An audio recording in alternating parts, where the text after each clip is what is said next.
ఉన్నారు? ఇవాళ మనం పెసరపప్పు పచ్చడి చేసుకుందాం. ఇది పూర్వకాలపు రోటి పచ్చడి.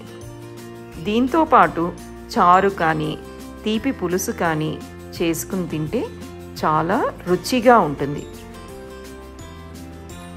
ఈ పచ్చడి చాలా సులువుగా తయారు చేసుకోవచ్చు.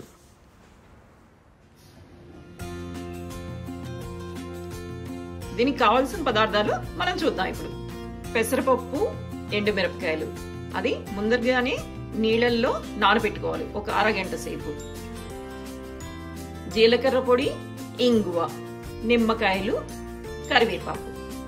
ముందుగా ఈ పెసరపప్పు, ఎండుమిరపకాయలు మనం వడకట్టుకుని నీళ్లు లేకుండా మిక్సీలో వేసుకోవాలి. దాంతో పాటు జీలకర్ర పొడి, కొంచెం ఇంగువ, కరివేపాకు వేసుకుని రుబ్బుకోవాలి. పెసరపప్పు, ఎండుమిరపకాయలు, అలాగే జీలకర్ర పొడి, కొంచెం ఇంగువ,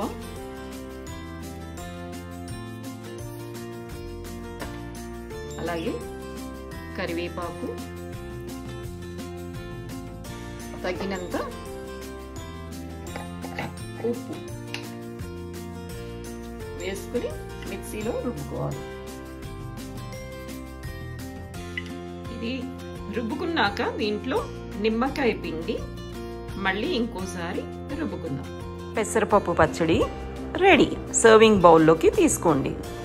మీకు కనుక రుబ్బురోలు ఉంటే దాంట్లో కూడా రుబ్బుకోవచ్చు. టేస్ట్ చాలా బాగుంటుంది. దీన్ని వేడివేడి అన్నంలోకి నెయ్యి వేసుకుని కలుపుకుని తింటే చాలా బాగుంటుంది. ఈ పచ్చడి చేయడానికి నూనె అవసరం లేదు, స్టవ్ అవసరం లేదు. మీరు కూడా ట్రై చేయండి.